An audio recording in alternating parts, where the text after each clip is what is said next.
안녕하십니까. 반갑습니다. 오늘 본문에서 모세는 이스라엘이 학대를 당하고 그것이 이해가 되지 않아 하나님께 항의를 합니다. 오늘 22절을 함께 보시면 모세가 여호와께 돌아와서 아뢰되 주여 어찌하여 이 백성이 학대를 당하게 하셨나이까? 어찌하여 나를 보내셨나이까? 내가 바로에게 들어가서 주의 이름으로 말한 후로부터 그가 이 백성을 더 학대하며 주께서도 주의 백성을 구원하지 아니하시나이다. 자, 모세는 하나님께 실망했습니다. 주께서 구원하지 아니하시나이다. 이렇게 말하고 있습니다. 이렇게 모세가 반응하는 것은 하나님께서 자신에게 말씀하셨던 내용 가운데 이 이스라엘에게 학대를 하는 내용은 들어가 있지 않았기 때문입니다. 하나님은 하나님께 예배를 드리도록 보내달라고 요청하면 바로는 완고하게 고집을 할 것이고 그로 인해서 재앙을 허락하신다고 예고를 하셨지. 바로가 이스라엘을 괴롭힐 것이라고 그는 예상하지 못했던 것입니다. 어떤 그 세부적인 디테일한 부분들까지는 몰랐던 것이죠. 자, 그로 인해서 모세는 매우 안타까워합니다. 하나님이 이스라엘을 구원하시는 과정 중에 일어나는 일이다. 이렇게 생각하는 것이 아니라 견딜 수 없는 고통인 것이죠.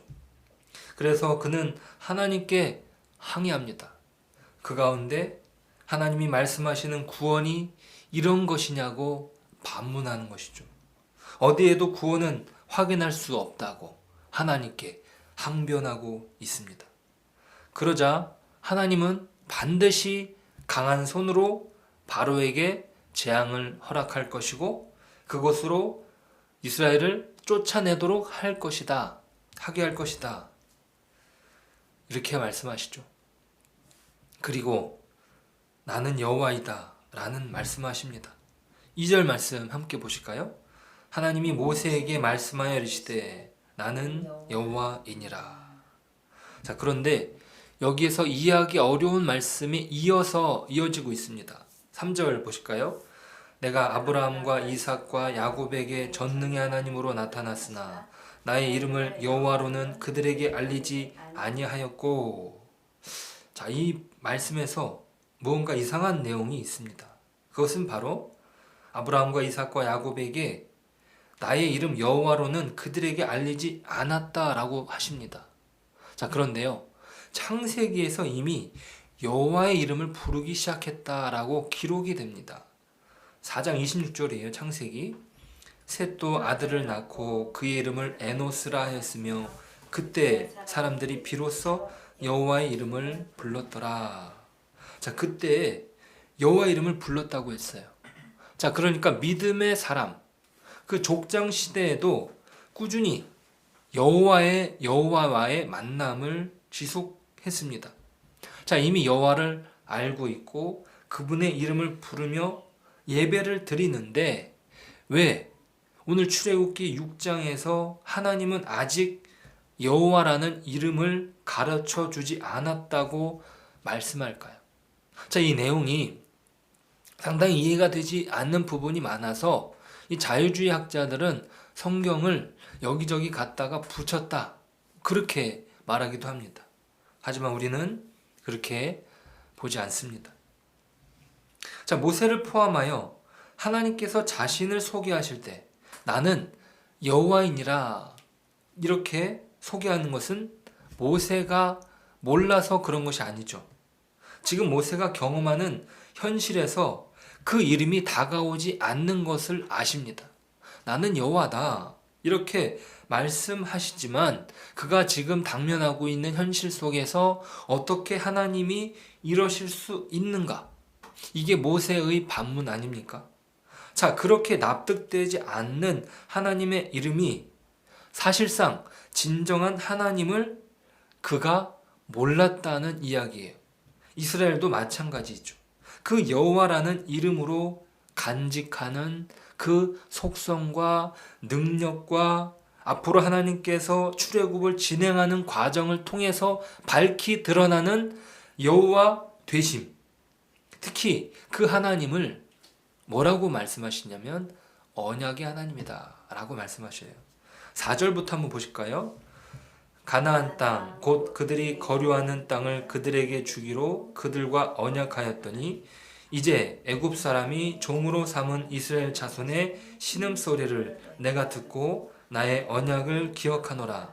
그러므로 이스라엘 자손에게 말하기를 나는 여호와라. 내가 애굽 사람의 무거운 짐 밑에서 너희를 빼내며 그들의 노역에서 너희를 건지며 편팔과 여러 큰 심판들로서 너희를 속량하여 너희를 내 백성으로 삼고 나는 너희의 하나님이 되리니 나는 애굽 사람의 무거운 짐 밑에서 너희를 빼낸 너희의 하나님 여호와인 줄 너희가 알지라.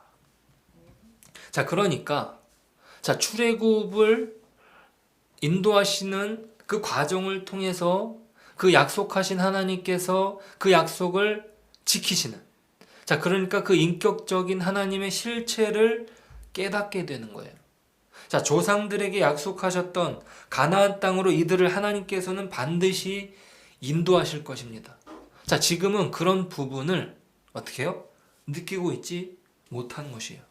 하지만 그것을 자신의 이름, 그 이름의 명예를 걸고 약속하시는 것과 같은 것입니다. 결론적으로 우리는 이 내용을 이미 알고 있는 내용이지만 모세에게 있어서 이 내용은 자신의 이름을 걸고 약속하는 하나님을 신뢰하는 믿음이 필요한 것이에요. 그렇죠? 오늘 우리는 이 말씀을 통해서 이러한 질문을 던질 수 있습니다. 혹 하나님을 우리는 내가 믿고 싶은 하나님을 믿고 있었던 것은 아닌가라는 질문입니다. 자신이 믿고 싶은 하나님. 그것에 모세가 실망한 것입니다. 모세는 어떤 상황 가운데 있었습니까? 모세는 하나님께서 이스라엘을 학대당하게 하셨다는 거예요. 이들이 당하는 고난과 고통이 모세의 마음을 후벼판 것이고, 그래서 그 책임을 누구에게 돌립니까? 하나님께 돌리고 있습니다. 모세에게도 아주 큰 상처가 마음속에 자리 잡고 있었으니 더욱 그랬을 것입니다. 이전에 예전에 바로가 주도했던 괴롭힘은 우리가 상상하기도 어려운 일이에요. 어떻게 피덩이 같은 아이를 물속에 집어넣을 수 있단 말입니까? 산의 아이란 말이에요. 산의 아이란 이유로 말이에요. 잔인한 바로의 처사를 어떻게 하나님께서는 지켜만 보시는지 그런 원망이 있었을 것입니다. 모세는 자식에게 성장해서 자신의 형제가 당하는 억울함을 눈 감지 않았고 자신이 나서서 해결하려고 했었죠. 40년 전에 말이에요. 그것이 실패해서 바로에게서 도망을 갔고 이제는 자신을 죽이려던 사람은 없습니다. 그리고 이제 하나님께서 나타나셔서 이스라엘을 애굽에서부터 구원하신다고 약속하십니다. 모세는요, 자기가 할 수 없다고 계속 버텼어요. 그런데 하나님을 의지하고 여기까지 온 것입니다. 그런데 그가 맞닥뜨린 현실은 무엇입니까? 이스라엘이 더욱 고통을 받는 것이에요. 하나님께서 하라는 대로 바로를 만나서 이야기를 했는데 바로는 이스라엘을 더욱 괴롭히는 것으로 맞불을 놓았던 거죠. 모세의 마음은 하나님 앞에서 흔들리는 것입니다. 하나님께 진정 이 구원하실 의향이 있으신지 의문이 드는 거예요. 왜 나를 이곳까지 보내신 이유가 무엇입니까? 이렇게 계속 묻는 거죠. 이해하시겠습니까? 이렇게 실망한 모세에게 하나님께서 말씀하십니다. 나는 여호와니라. 이 말이 모세에게 어떻게 수긍이 되겠습니까? 그런데 오늘 말씀에서 계속 나는 여호와다. 너희의 하나님이다. 이 말씀이 계속 반복이 되고 있어요. 나는 여호와다. 나는 너희들을 건지며 애굽을 심판하는 가운데 너희를 구원하여 낼 것이다 말씀하십니다. 자, 지금 당장은 여호와 하나님으로 그들에게 여겨지지 않아요. 모세에게도 마찬가지죠. 자, 그런데 하나님께서는 약속을 지키실 것입니다. 그 약속은 자신의 이름을 걸고 약속하시는 거예요. 나는 여호와다. 이해하겠냐? 자, 우리는 하나님을 어떻게 알고 따르고 있습니까? 내가 원하는 어떤 결과를 얻어야 우리는 하나님을 인정할 수 있겠습니까? 그래, 하나님이시구나. 그런데 그것이 내가 원하는 결과가 따를 때, 당장 내가 원하는 대로 모든 것이 잘 될 때 하나님을 인정할 수 있는 겁니까? 우리는 보통 그렇게 하나님을 인정하게 됩니다. 자, 그런데 하나님 말씀하시에요. 아니다. 우리가 믿는 하나님은 홀로 계신 분입니다. 스스로 계신 분이에요. 하나님은 하나님으로서 존재합니다. 우리가 어떤 상황 가운데, 우리가 어떤 위치에, 아니면 우리가 그분을 믿고 어떻게 판단하느냐, 거기에 달려있지 않습니다. 우리의 이해 속에 계신 하나님이 아니라 우리의 어떠함에도 불구하고 구원을 이루어 가시는 하나님이십니다. 하나님께서는 자신의 이름을 걸고 자기 백성과의 약속을 지키시는 거예요. 자, 그 과정을 통해서 비로소 하나님을 알게 되는 것이죠.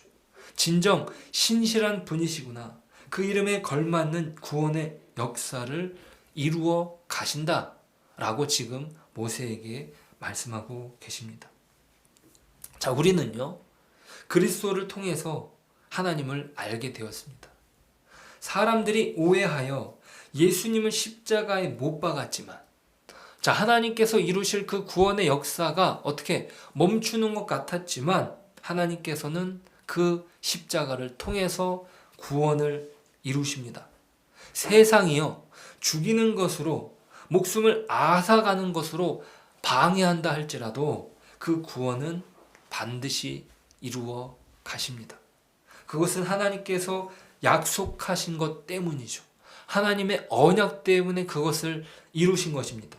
우리가 하나님을 알아가는 데 필요한 것은 바로 우리의 인생입니다.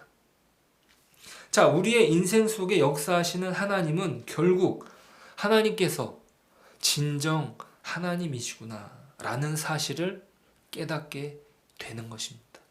그러기에 시간이 필요한 것이고, 우리의 삶이 필요한 것이고, 또 우리의 인생이 필요합니다. 결국 우리는 고백할 것입니다. 나의 하나님께서 이루시는 모든 구원의 역사는 하나님만이 하실 수 있는 것을 이루어 놓으셨다. 자, 그 놀라운 구원의 역사가 바로 우리 자신인 것입니다. 우리가 구원받았다는 그 사실이 하나님이 하나님 되신다 라는 놀라운 증거라는 것입니다. 오늘 하나님께서 이루시는 놀라운 구원을 함께 이루어가는 하루가 되시길 소망합니다. 그렇게 우리를 부르시고 하나님이 하나님 되시도록 우리를 인도하시고 붙잡아 가실 것입니다. 나는 여호와 하나님이다. 내가 너와 약속한 그 언약을 반드시 이루어 갈 것이다. 내가 너를 통해 이루고 있는 그 구원은 내가 완성할 것이야. 그러니 너는 나를 믿고 따라오면 돼. 오늘 그렇게 우리를 부르시고 우리가 할 수 있는 것, 또 우리가 처해 있는 이 현실 속에서 하나님은 우리를 인도해 가실 것입니다. 우리의 소망은 하나님에게 있어서 우리를 향하신 그 놀라운 은혜는 바로 우리 자신이라는 사실을 기억하는 저와 여러분 되시길 축복합니다. 기도하겠습니다. 하나님, 우리 자신을 향하신 놀라운 구원의 역사를 다시 한번 확인합니다. 하나님은 하나님이십니다. 우리가 어떠한 상황 가운데 놓여 있다 할지라도 하나님은 자신의 이름을 걸고 우리를 붙잡으십니다. 그 언약 안에 저희들이 있게 하여 주옵소서. 이 세상이 우리를 목숨을 앗아갈 것처럼 위협한다 할지라도 그것들은 우리를 무너뜨릴 수 없습니다. 우리를 영원토록 세워가시는 그 하나님의 은혜 안에서, 그 이름 안에서 오늘도 주님의 백성으로, 주님의 사람으로 세워지게 하여 주옵소서. 우리를 향하신 놀라운 구원의 역사 안에 저희가 오늘 하루도 있게 하여 주옵소서. 그 은혜 속에서 우리가 마땅히 하나님 안에서 감당할 책임들을 감당하며 나아가게 하여 주옵소서. 예수님의 이름으로 기도드립니다. 아멘.